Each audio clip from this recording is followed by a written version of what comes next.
பார்க்க போறோம். ஐயனார் என்பவர் தமிழகம் மற்றும் இலங்கையில் கிராமங்களில் வணங்கப்படும் ஒரு காவல் தெய்வமாவார். ஐயனார் மாசி மாதம் தேய்பிறையில் சிவராத்திரி அன்று பிறந்ததாக கூறப்படுகிறது. கிராமம் மற்றும் மக்களின் காவல் தெய்வமாக கருதப்படும் இவர் தனது வாகனமான வெள்ளை யானை, குதிரை போன்றவற்றின் மீது அமர்ந்து இருப்பதை சிலைகளின் மூலம் காணலாம்.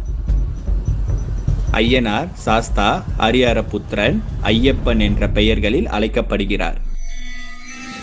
சிவனுக்கும் மோகினிக்கும் பிறந்த குழந்தையே இந்த ஐயனார் என்று கூறப்படுகிறது.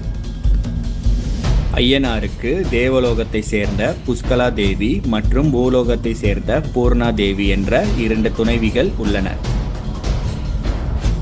ஐயனாரின் பரிவாள தெய்வங்களாக கருப்பணசாமி, வீரபத்திரன், இடும்பன், இருளப்பன், சின்னான், ஏலை காத்த அம்மன்,